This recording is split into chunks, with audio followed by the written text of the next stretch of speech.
If you like the content, don't forget to like, subscribe, comment, and share. Helps the channel grow. Much appreciated. What's up, y'all? It's your boy, Childish Cambino, and I'm finally back with another video. Been kind of busy lately with school and all that, but that's over with. I'm on break, so I have a bunch more time to put out content. So yeah, it's coming soon. Just wait on it. But yeah, y'all already saw the title of this video, so I don't even gotta explain it. First project that I want to talk about being a huge disappointment for the year is Sunset Tapes, A Cool Story by Jaden Smith. I wasn't feeling this project at all. Just coming off of his last project in 2017, Sire, where I feel like he was displaying his artistic vision without compromising his own style. He felt like he was putting himself into the music, displaying who he was and what he could do, while still showing his influences a bit, being Kanye and Kid Cudi. But on the Sunset Tapes, I feel like he was emulating other artists. He was going for their styles, trying to do what they do, namely Drake, Travis Scott, especially Travis Scott and the Migos. Like, majority of this album, he's rapping in auto-tune, singing in auto-tune as well. I feel like he wasn't being him. So yeah. And in regards to the content of the music, I feel like very shallow, and he also comes off as fake deep sometimes, just to me, acting like he knows more than what he's actually providing within the song. But yeah, next up is Lost and Found by Georgia Smith. I first heard about Georgia Smith on Drake's More Like project, and then earlier this year on the Black Panther soundtrack. And her performances on both of those projects had me really excited for her debut album.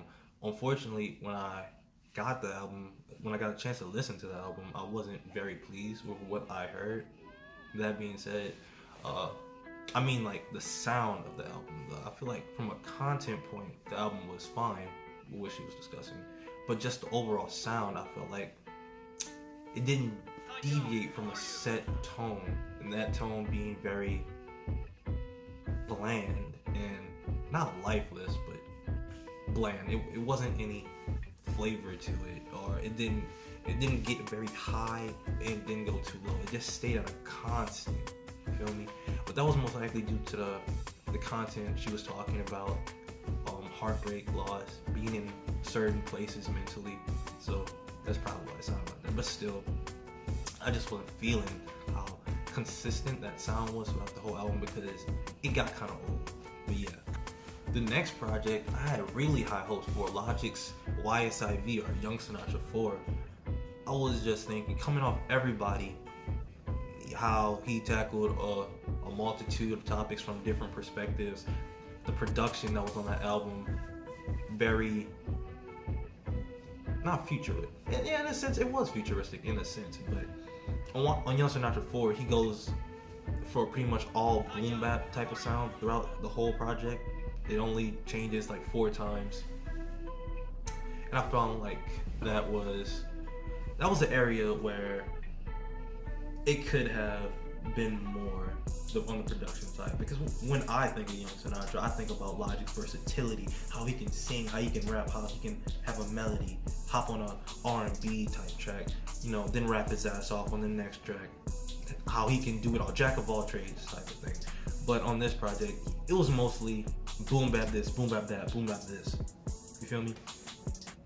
And also, from a content perspective, I felt like Logic wasn't providing anything new in that regard. This whole project, it isn't anything new that we haven't heard from Logic. He's talking about his come up, struggle with his parents, how he has respect from the legends of the past, all that good stuff. Yeah, this project wasn't bad. It was just very solid, but I feel like it could have been more and represented the young Sinatra in a better way. And the final project that's on the list is Scorpion by Drake. Coming off of Views, which was his last official album, More Like being a playlist, Drake could only go up. So Scorpion is a definite improvement, but I feel like it was lacking in certain areas. One of those areas being the content. Coming into Scorpion, Drake had so much going for him that he could have talked about on the album. Finding out that he was a father, his beef with Pusha T, his problems with Kanye. I just feel like he could have used those topics to talk about, to go more in depth, more interesting content on the album. Because some of the things that were talked about on the album originally, like when he gave his response to Pusha T, that wasn't even a response. He didn't name him. I'm not saying that he had to do that, but you know, he could have just went more in depth. He could have talked about, he could have just expounded more, you feel me? And continue with the content. Some of the songs on the R&B side, the B side, bro, they were just bland.